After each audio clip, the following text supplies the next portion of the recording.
Good evening and welcome to the BBC News at 6. The broadcaster Stuart Hall has had his prison sentence for sex offences doubled to 30 months at the Court of Appeal. The case was referred by the Attorney-General after complaints that the original sentence was unduly lenient. Hall admitted 14 counts of indecent assault against girls as young as 9 between 1967 and 1987. The judge said the presenter had got away with it for decades and lived a lie more than half his life. Our Home Affairs correspondent Tom Simons has more.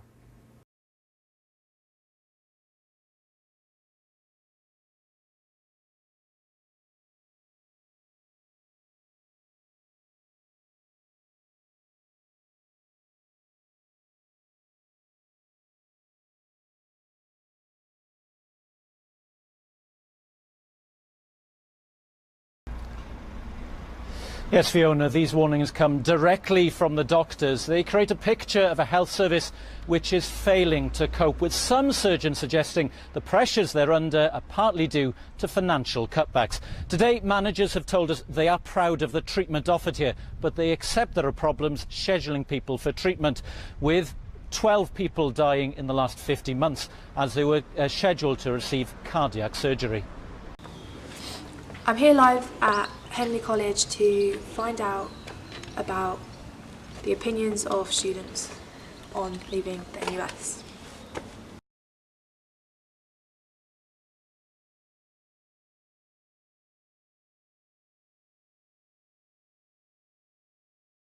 Revealed a church that no longer wants to stick just to rigid moral absolutes, but wants to live in the real world with all its messy compromises, if that's what it takes to help the poor and the oppressed. Robert Piggott, BBC News at St Mary's in Kennington.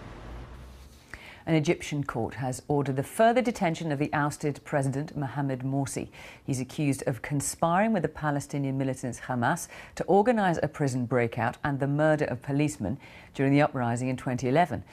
During the controversial election of the new president, Mali Abu Taya, NUS's first black Muslim president, students from several universities, including Oxford and Cambridge, are threatening to vote to break away from the National Union of Students.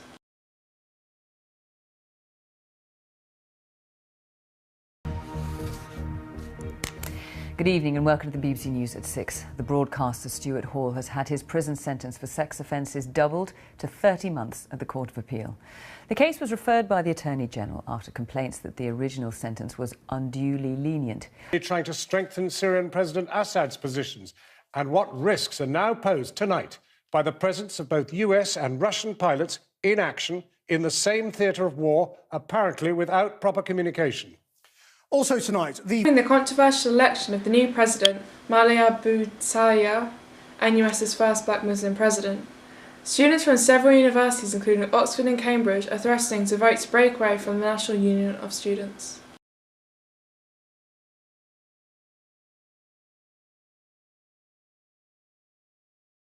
Policy, which is to hire on merit and merit alone. We're a niche, highly skilled business, and that sometimes means we do need to bring employees from outside the UK, and that's purely because they are the best people and the best candidates for the job with the right What do you think about colleges and universities leaving the NUS? I don't think it's right, because they should allow the NUS to provide more students, because they can't really get something with it.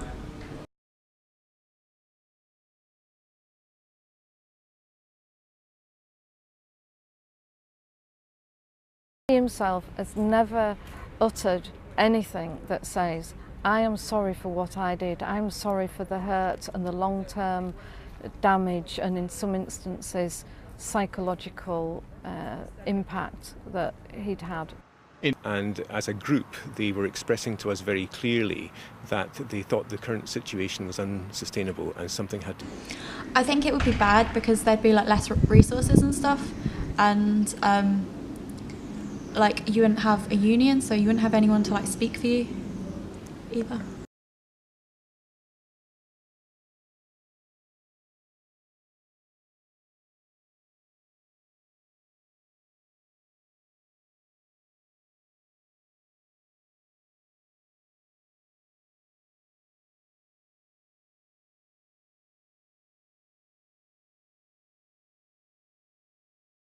So was it all worth it? A commercial future's been secured for all 8 major games venues on the park as the site is slowly turned into a new neighbourhood for the city. Legacy officials warn it'll take much longer to regenerate the surrounding boroughs, but say that progress has been made. We've made a good